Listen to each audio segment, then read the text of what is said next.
Beast பட பாடல் ஜாலியோ ஜிம்கானா அது ஒரு ஸ்கூலில் தமிழ் தேசியத்திற்கு பதிலாக ஆதமா பாடப்பட்டுச்சு அப்படின்னு சொல்லிட்டு பலரால் ஒரு வீடியோ வந்து ஷேர் பண்ணப்பட்டுச்சு.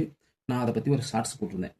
இந்த வீடியோ எதற்குன்னா, நான் ஆல்ரெடி ரொம்ப நாளைக்கு முன்னாடி ஒரு வீடியோ போட்டிருப்பேன். அண்ணன் சாட்டை துரைமுருகன் ஒரு வீடியோ போட்டார், பதிலுக்கு நாம ஒரு வீடியோ போட்டுருவோம் அப்படின்னு சொல்லிட்டு. அவர் பேசினது தவறான கருத்து அப்படின்னு சொல்லிட்டு நான் ஒரு வீடியோ போட்டிருப்பேன்.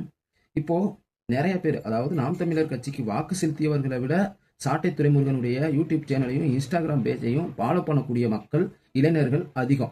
சரிங்களா? அதே மாதிரி அந்த இளைஞர்கள் மற்ற யார் பேசுறதையும் பார்ப்பாங்களா கேட்பாங்களான்றது கூட எனக்கு தெரியல.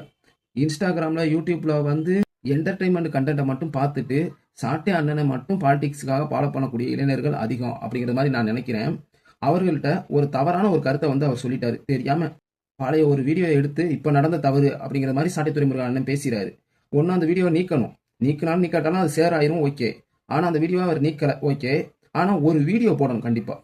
நான் ஆல்ரெடி ஒரு வீடியோ இந்த மாதிரி போட்டிருந்தேன். அது தவறான கருத்து, இந்த டைமில் இவர் பண்ணது கிடையாது, இந்த டைமில் இவங்க பண்ணது அப்படிங்கிற மாதிரி ஒரு மாற்று வீடியோ போடணும்ல. போட்டால் தானே எது உண்மை எது பொய்ன்னு சொல்லி தெரியும். நம்ம பாட்டுக்குள்ளே போகிற போக்கில் இவ்வளவு ஃபாலோவர்ஸ் வச்சிருக்கக்கூடிய பெரிய யூடியூபராக இன்ஸ்டாகிராமராக இருக்கக்கூடிய அண்ணன் வந்து ஒரு விஷயத்தை கிளாரிஃபிகேஷன் பண்ணாமல் போடுறது தப்பு. சப்போஸ் போட்டுட்டாலும் அதை நீக்கிட்டு மாற்று ஒரு வீடியோ போடணும், நான் தப்பாக பேசிட்டேன் அப்படின்னு சொல்லிட்டு. அவர் இது வரைக்கும் எந்த ஒரு வீடியோவுக்கும் அது மாதிரி ஒன்றும் பண்ணினதே கிடையாது. இப்போ நான் அந்த வீடியோ பேசிக்கிட்டு இருக்கேன், என் வீடியோ பார்ப்பாங்களா அப்படின்னு கேட்டால் கண்டிப்பாக கிடையாது. அவருடைய வீடியோ மட்டும்தான் பார்க்க போகிறாங்க. சரிங்களா? ஆனால் அவர் ஒரு வீடியோ வந்து கண்டிப்பாக போடணும்ல. ஒரு கட்சியின் மீது, ஒரு தலைவரின் மீது ஒரு அவதூறு பரப்புறாரு, அது தவறாக இருக்கும் பட்சத்தில் நான் ஒரு கிளாரிஃபிகேஷன் பண்ணாமல் தவறான ஒரு வீடியோவை போட்டுட்டேன், அந்த ஒரு வீடியோ வந்து தவறானது, நான் அதை நீக்கிட்டேன் அப்படின்னு ஏதாவது ஒரு வீடியோ வந்து போடணும். அவர் போட மாட்டார். நீங்கள் பலமுறை பார்த்துருக்கலாம், மேடைகளில் ஒரு தவறான ஒரு வார்த்தையை பயன்படுத்திட்டாரு, மக்களுக்கு முன்னாடி, பொதுமக்களுக்கு முன்னாடி, பெண்களுக்கு முன்னாடி பயன்படுத்திட்டாருன்னா, நான் அவங்க மேலே இருந்த கோவத்தில் நான் அந்த மாதிரி பேசிட்டேன், ஆனால் இது தவறான வார்த்தை, மன்னிச்சிருங்க அப்படிங்கிற மாதிரி சொல்லணும். மன்னிப்பு கேட்டாலும் இது தவறான வார்த்தை அப்படிங்கிறதையாவது பதிவு பண்ணணும்ல.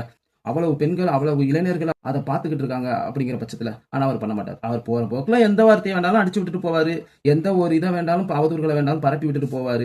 அதையும் மக்கள் பார்த்துக்கிட்டு அவங்களுக்கு முட்டு கொடுத்துட்டு கை தட்டிக்கிட்டு இருப்பாங்க. இந்த ஒரு வீடியோ 2022, அதாவது பீஸ்ட் படத்தில் இந்த பாடலுக்கு ஒர்க் பண்ண ஒருத்தர் அவருடைய இன்ஸ்டாகிராம் பேஜில் இந்த பாடல் சம்மந்தமாக நிறைய போஸ்ட்டு, நிறைய வீடியோ, நிறைய பிக்சர்னு சொல்லி ஷேர் பண்ணிக்கிட்டே இருந்திருக்காரு. அதில் ஒன்று தான் இந்த ஒரு வீடியோ. 2022 ஒரு ஸ்கூலில் வந்து சும்மா தேசிய கீதத்துக்கு பதிலாகவோ தமிழ் தாய்வாரத்துக்கு பதிலாகவோ பாடினதுலாம் இல்லை, சும்மா ஒரு என்டர்டைன்மெண்ட்டுக்காக பாடினது.